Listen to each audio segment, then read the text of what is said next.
अभी मैंने average velocity की मैग्नीट्यूड निकाल के आपको बता दी। कैसे? एवरेज वेलोसिटी के एक्स कंपोनेंट का स्क्वायर प्लस एवरेज वेलोसिटी के वाई कंपोनेंट का स्क्वायर प्लस एवरेज वेलोसिटी के जेड कंपोनेंट का स्क्वायर के सारे का स्क्वायर रूट। एज यूजुअल हम जैसे किसी वेक्टर की मैग्नीट्यूड निकालते हैं, लेकिन यहाँ पर ध्यान रखें एवरेज वेलोसिटी का एक्स कंपोनेंट है एक्स डायरेक्शन में displacement divide by time taken. Average velocity का वाई कंपोनेंट है वाई डायरेक्शन में displacement divide by time taken. और ये जेड कंपोनेंट जेड डायरेक्शन में displacement divide by time taken. एक बार फिर डेल्टा एक्स है x2 minus x1, delta Y है y2 minus y1, delta Z है z2 माइनस z1। जैसे मैंने अभी कुछ सावधानियां पहले बताई थी, वो सावधानियां मैंने यहाँ पर भी बतानी है। तो ये सावधानियां जितनी भी क्वेश्चन हैं, ये सारी प्रिकॉशन कहें चाहे इनको, दे आर वेरी इंपॉर्टेंट। जैसे हमने बताया था कि डेल्टा आर वेक्टर की मैग्नीट्यूड को आप डेल्टा आर नहीं कह सकते हो और ना ही ये डिस्टेंस ट्रेवल्ड के बराबर है। कब ये बराबर होंगी? ये तो बराबर कब होंगी? जब स्ट्रेट लाइन मोशन है। और ये भी इनके बराबर कब हो जाएगी? जब मोशन की डायरेक्शन ही चेंज ना हो। और अगर हम इनको डेल्टा टी से डिवाइड कर दें, इनको हम अगर डेल्टा टी से डिवाइड कर दें, तो देखें ज़रा, ये तो क्या आ गई? ये तो एवरेज वेलोसिटी की मैग्नीट्यूड आ गई। और ये क्या है?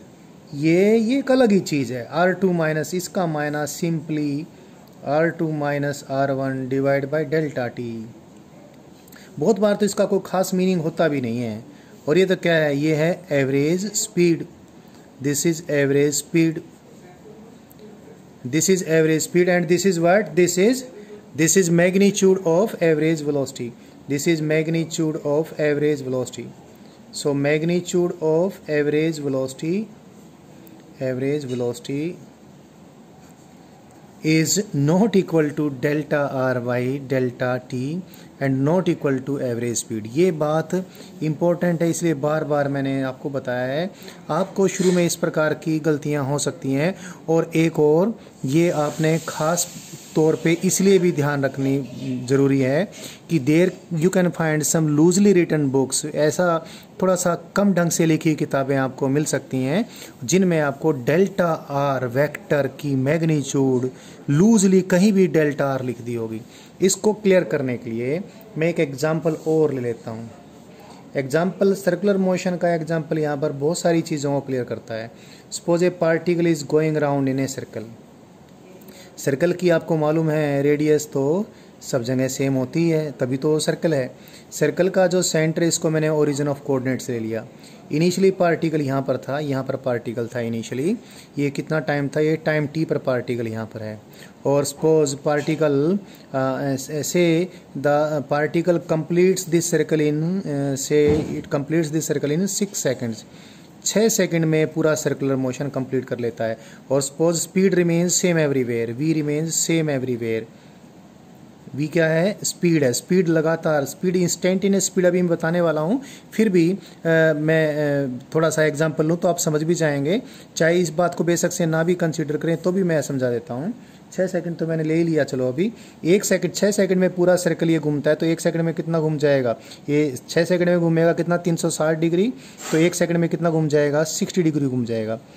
तो चाहे बेशक से ये 6 सेकंड वाला एग्जांपल ना लें, आप सिर्फ ये कह दें कि पार्टिकल इनिशियली ये यहाँ था और टी टाइम पर, T plus delta T time पर पार्टिकल यहाँ से चल के यहाँ पर आ गया। और ये कितना एंगल ट्रैवल किया इसने? 60 डिग्री, यानी π/3 रेडियन जिसने एंगल ट्रैवल किया। और इस सर्कल की रेडियस है r। तो आप देखें r रेडियस का सर्कल है, r रेडियस का सर्कल है। ये इनिशियल पोजीशन वेक्टर है r1, ये फाइनल पोजीशन वेक्टर है ये वाला। क्या ये पोजीशन वेक्टर क्या है? r2 final position vector. ये क्या है? Initial position vector r1। और यहाँ से यहाँ तक ये डिस्प्लेसमेंट है। Displacement is this. So this is displacement. You can see this angle is 60 degree. तो ये जो डिस्प्लेसमेंट वेक्टर है डेल्टा आर, चेक कीजिए आप। इससे पहले ही मैंने आपको बताया था डेल्टा आर वेक्टर की मैग्नीट्यूड, डेल्टा आर वेक्टर की मैग्नीट्यूड कितनी है? ये तो 60 डिग्री की ट्रायंगल है। ये आर और आर, डेल्टा R2 वेक्टर और R1 वेक्टर दोनों की मैग्नीट्यूड तो रेडियस ऑफ द सर्कल के बराबर ही है। डेल्टा आर वेक्टर की मैग्नीट्यूड इतनी है। अगर बराबर मैग्नीट्यूड के वेक्टर्स के बीच 60 डिग्री का एंगल हो तो उनके डिफरेंस वेक्टर की magnitude either one of them के बराबर होती है। तो डेल्टा आर वेक्टर की मैग्नीट्यूड तो आर के बराबर हो गई। और आप देखें अभी आपको पता चलेगा डेल्टा आर तो जीरो है साहब, इट इज जीरो। और डिस्टेंस ट्रेवल देख लीजिए, डिस्टेंस ट्रेवल एस कितना है, सर्कल में घूमता हुआ पार्टिकल यहाँ से यहाँ तक गया है। आर्क ऑफ सर्कल कितना होता है, रेडियस इनटू एंगल, एंगल कितना है π/3। So you can see that displacement is equal to in magnitude radius of the circle and distance is something greater than radius of the circle, because you know pi is approximately 3.14 divided by 3, something greater than r. So this is something greater than 1, so 1 something greater than 1 into r is something greater than r. So from here you can see that s is greater than magnitude of delta r. और एक चीज़ तो clear है, delta magnitude of delta R vector, और delta R तो zero है ही है। तो यहाँ से यहाँ तक बाय द वे पार्टिकल गया कितने टाइम में, 1 सेकंड में गया है। और सपोज मैं ये ले लेता हूँ, suppose I take the value of the radius is say it is 7/22 metre. अगर मैं ये ले लेता हूँ रेडियस ऑफ द सर्कल में इतनी ले लेता हूँ, या 70/22 मीटर रेडियस द सर्कल लेता हूँ। तो देखें इस एग्जांपल में मैं कैलकुलेट करता हूँ क्या, एवरेज वेलोसिटी वेक्टर की मैग्नीट्यूड जो कि डेल्टा आर वेक्टर की magnitude divide by time taken है, यह कितनी आई, डेल्टा आर वेक्टर की मैग्नीट्यूड कितनी है, आर के बराबर R divide by delta T. और ये कैलकुलेट होकर कितनी आ गई इस एग्जांपल में, आर की वैल्यू कितनी है 70 डिवाइड बाई 22 इतने मीटर, और इसको डिवाइड कर दिया मैंने टाइम टेकन से। यहाँ से यहाँ तक का टाइम कितना लिया है मैंने, 1 सेकंड। चाहे ये एग्जांपल मैं छोड़ दूँ, चाहे डायरेक्ट बोल सकता हूँ कि यहाँ से यहाँ तक का टाइम जो डेल्टा टी है, टी टाइम पे यहाँ था, टी प्लस डेल्टा टी यहाँ पर है, और डेल्टा टी की वैल्यू ले ली कितनी मैंने 1 सेकंड। तो 1 सेकंड में यहाँ से यहाँ तक गया है। तो एवरेज वेलोसिटी की मैग्नीट्यूड कितनी आई, डिस्प्लेसमेंट वेक्टर की magnitude divide by time taken, 1 second का टाइम था। तो 70/22 मीटर पर सेकंड इसकी एवरेज वेलोसिटी की मैग्नीट्यूड आई है। अब क्या देख लें, एवरेज स्पीड भी देख लें। एवरेज स्पीड कितनी है, S divide by delta T. S की वैल्यू कितनी आई है, एस की वैल्यू आई आर इंटू π/3, और डेल्टा टी कितना है 1 सेकेंड। आर की वैल्यू कितनी है, आर की वैल्यू है 70 डिवाइड बाई 22, और पाई की अप्रोक्सीमेट वैल्यू कितनी होती है 22/7 डिवाइड बाई 3 भी आ गए। सो इट इज़ इतने मीटर पर सेकंड। तो एवरेज स्पीड कितना आया, एवरेज स्पीड की वैल्यू आ गई इस केस में, it is 10 divide by 3 metre पर सेकंड। तो एवरेज स्पीड तो 10 डिवाइड बाई 3।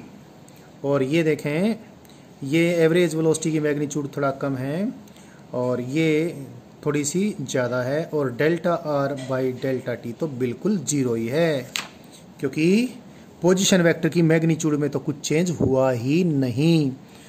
तो मैंने इस डिस्कशन में आपको बार बार कुछ सावधानियां बताई हैं, और मेरे ख्याल से ये बात पक्की आपको हो गई होगी। एक बार लास्ट बात बता देता हूँ, एवरेज स्पीड की मैग्नीट्यूड जिसको सिर्फ और सिर्फ मैं ऐसे ही लिखूंगा, ये मॉडुलस चाहे डेल्टा टी के नीचे तक फैला दो उसमें कोई फर्क नहीं पड़ता है, मॉडुलस इस डेल्टा आर वेक्टर की मैग्नीट्यूड के लिए है।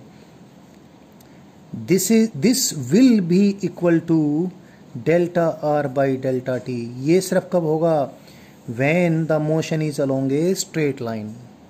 और ये दोनों भी एस के बराबर कब होंगे, S divide by delta T, when the direction of the motion does not change.